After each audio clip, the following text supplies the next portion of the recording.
Greetings from EU capital Brussels. I'm pleased that you have gathered in such a large numbers to discuss the production and use of energy. The European Union imports 53% of its energy, which is about 400 billion euros per year. Due to this heavy dependence on imported energy, we have a weak position in the global market.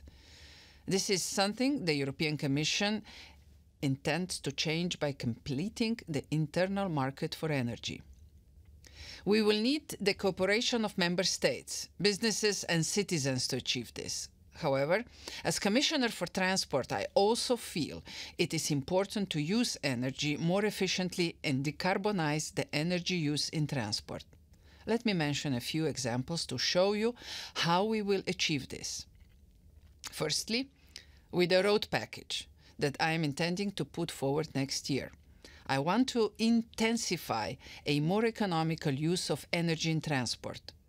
One obstacle to this is time-based tolling systems.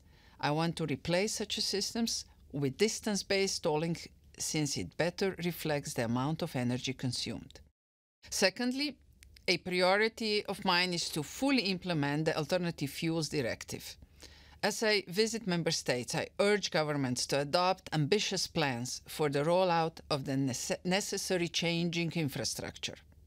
Funding for such initiative is available under the Connecting European facilities, as well as President Juncker's €350 billion investment plan.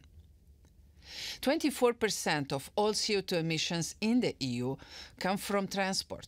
Our target is to reduce total CO2 emissions by at least 40% by 2030. Transport will have to contribute substantially to this reduction, but I'm confident that technology will work for us.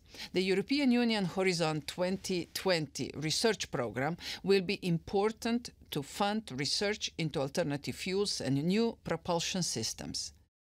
I have requested that the 2016-2017 work program will further support the electrification of transport, for example, to develop superfast charging points for buses and trucks.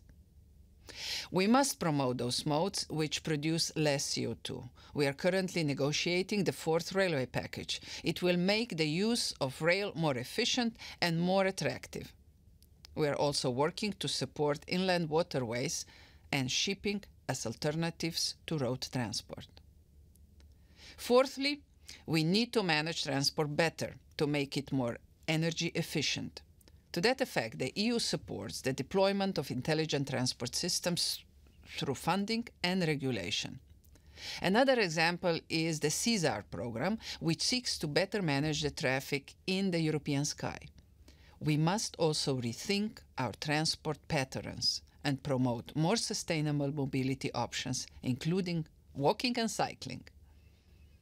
To discuss these and many other issues, we are planning a conference with many stakeholders on the decarbonization of road transport on the 18th June this year. As you can see, changing how we use our energy and changing our energy sources go hand in hand. I welcome the debate and discussion you are having today on our future energy needs. I wish you all the best for a successful conference. Hvala za priložnost, da sem vas lahko nagovorila in vsem skupaj en lep, srčen pozdrav.